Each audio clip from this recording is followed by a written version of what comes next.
Hello and welcome to A Writer's Book Journey, episode 23. And we're talking about my book, Looking for Mr. Rabbit, which I've been working on for over a year now.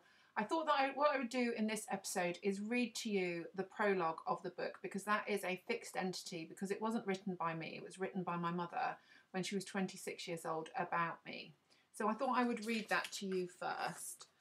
Okay, it was in this book here. Look, this is a piece of my mother's notebook from when she was doing a night school course, but when I was just a baby.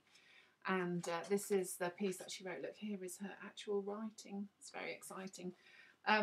It's very special, treasured piece for me. And I remember finding it when I was about 10 years old in a cupboard and just crying my eyes out when I read it. But I'll read it to you, and then hopefully at the end of the piece you'll understand why. Now, this is the prologue of Looking for Mr. Rabbit, and this will not be edited or changed. The person best known to me is a little girl who is 3 feet tall, with fair hair, hazel eyes, and an engaging smile. She is called Claire, and she is my daughter.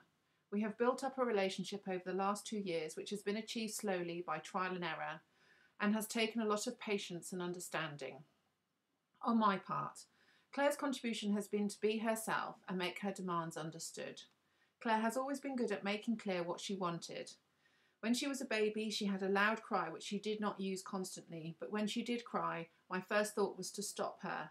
From the very beginning, she made it quite clear she was not going to be fobbed off with kind words and gentle handling. If she was hungry, she wanted feeding immediately. No waiting until the milk was hot, or if the milk was too hot, for it to cool down. If her nappy was wet, it had to be changed. The 2 things that were important to her were to be fuel and dry. When this was done, she would lie in the pram, smiling and kicking her feet up in the air. It was not long before I realised the one thing she did not want to do, and that was go to sleep. This was the first obstacle which had to be overcome, because if Claire did not need her sleep, I did need mine. For the first 6 months, I tried every trick I could think of. One method was to walk up and down her room, rocking Claire in my arms, singing to her. That, I must admit, was a complete failure. The second thing I tried was to give her a teaspoon of brandy in her 6 o'clock bottle. She enjoyed the brandy, but did not go to sleep. In the end, I just laid her in the cot and left her with her toys hung across for her to play with, crossed my fingers and went to bed. To my surprise, it worked. As she got older, her independence was made more clear. She was early in sitting up. It did not take long for her to learn how to drink out of a cup or feed herself, and she could walk before she was 1 year old. Her second year has been easier and very pleasant. We still have days when Claire is in charge, but on the whole we are getting on quite well. Now that Claire can talk, I find that she is becoming quite a comedienne. She is good at mimicking me, and her favourite props are mine or her daddy's hats and shoes. Already she has grown-up voices and baby voices as well.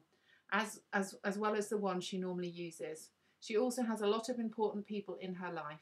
For instance, there is Teddy, Panda, and a pink ragdoll called Edwina, who must go to bed with her and share her milk. She has no difficulty in understanding or learning new things, and is very interested in storybooks and nursery rhymes. Her favourite book at the moment is Mouse Lost at the Fair, and the nursery rhyme that she can repeat is Ding Dong Bell, Pussy in the Well. I am now looking forward to her 3rd year and the joys that it may bring. As you can see, from an early age, I was fascinated by Wet Pussy. Of course, the tragedy is that my mother did not live to see my 3rd year. A few months after this was written, she died. She died on the 9th of September, 1974. I was 2 years old, and she was 26 years old.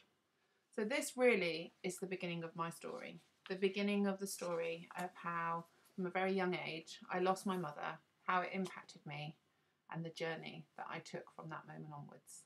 So I'm going to, in the next episode, which I'm going to film immediately after this one, I'm going to talk about the evolution of the book, because Looking for Mr. Rabbit has changed from a memoir into some metaphorical fantasy non-fiction. So hopefully you'll tune in, and I'll see you in the next episode. If you like this video, then let me have a look. Where are we? Follow me on Twitter, A Mod Military Mum. Find me on Facebook as Claire McNaughton. Blog at amodernmilitarymother.com, YouTube, A Mod Military Mum. Like, share, comment and subscribe. Come on, join the party. This book is going to be a really interesting journey and I would love to have you on it with me. Thanks very much. See you soon.